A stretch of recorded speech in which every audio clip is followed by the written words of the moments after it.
As someone who grew up watching Thomas and Friends primarily through home media, there were always some releases that I just really wanted, but never got to own as a kid. And one of those releases was Thomas and the Jet Engine. Not only because of its absolutely amazing cover, like this is probably one of the best Anchor Bay covers, but also because it just had some really nice episodes on it. But now that I'm practically a grown man and I own not one, but 2 copies of the DVD, I figured it would be a good idea to do a review on the DVD. So, that's what this video is.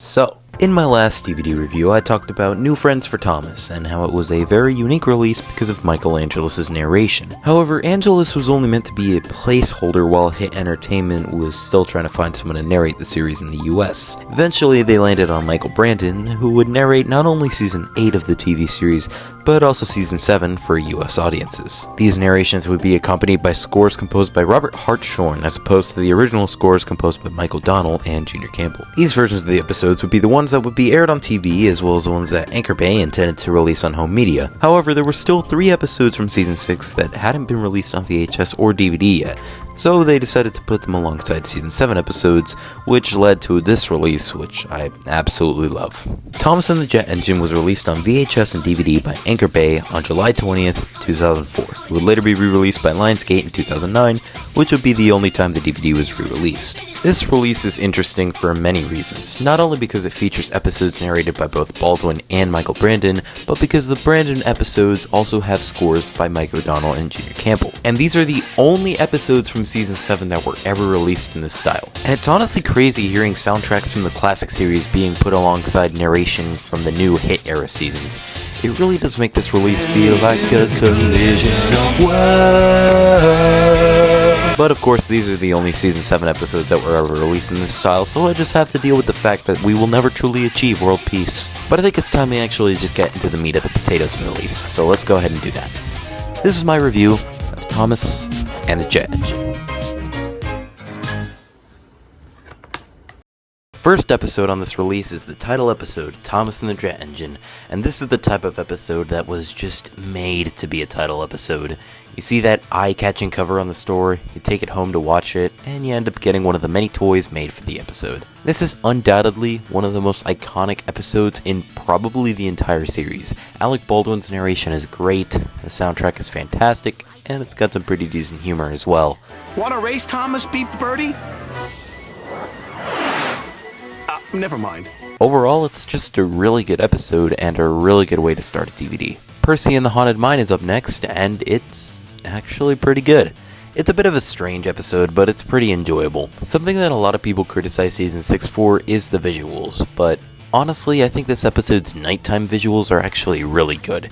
They're not on the same level as episodes like Percy's Ghostly Trick or Stepney Gets Lost, but for a Season 6 episode, this is great. The story is a little weird with the whole gnomes thing, but I wouldn't call this a bad episode by any means.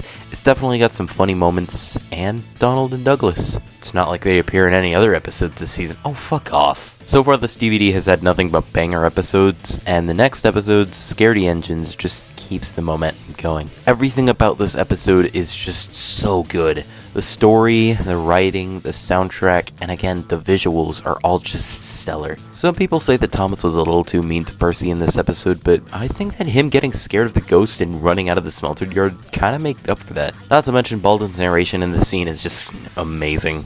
He's after me! Overall, another great episode. Let's hope we can keep this streak going as we move on to the Season 7 episodes. And it looks like Harold and the Flying Horse does exactly that. As opposed to other episodes on this release, which are more action-packed, this episode is very laid back, which is nice. The variety of episode styles in this series is one of the many reasons I love it so much. Also, rewatching Season 7 episodes made me realize just how much stock footage was used in this season. Like, this episode is the last time we get to see Duke, and it's only because of stock footage from Season 4. But aside from those things, this episode's pretty good. I like it. Bulgy Rides Again is another very chill episode, and it's decent.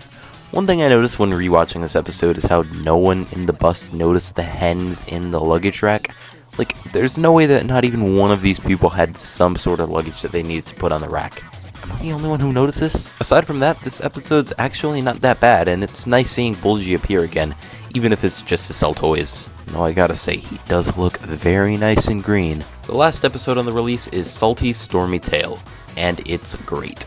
The whole thing of Thomas and Percy imitating Salty feels kinda shoehorned in for me, but that doesn't detract from my enjoyment of this episode at all. It's cool seeing an episode with Fergus before he was completely eradicated from existence, and it's nice seeing Emily be a good mother-type character before they completely flip the switch in the following season. The soundtrack for this episode is also just incredible. Mike and Junior definitely knew how to do action scenes. Overall, a pretty good way to end the release. But of course, we have to end the release on a song, so let's see what it is. Surely it can't be anything too bad, right? Ah, Jesus Christ! Boo Choo Choo. The title really tells you everything you need to know about this episode. The lyrics, for the most part, are actually pretty decent, but this instrumental just sounds so childish.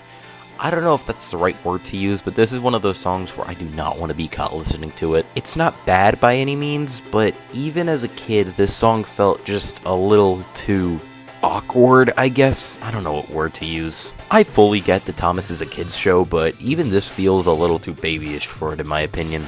It's not a song that I absolutely despise, but it is probably the worst song of the classic series. At least it fits into the release considering the spooky episodes on it. And so that was Thomas and the Jet. Overall, very cool release. It's got probably some of the best episodes from Season 6, as well as some really good Season 7 episodes in my opinion. And while the song isn't the best necessarily, the episodes on here more than make up for that. If you're trying to collect Thomas DVDs and this isn't one that you own yet, definitely consider getting it, because it is really good. But I want to know what your thoughts are on this DVD. Let me know in the comments, and if you enjoyed this video, I would highly recommend liking and possibly even subscribing to the channel for more stuff like this. And with that out of the way, I'll see you guys around. Peace.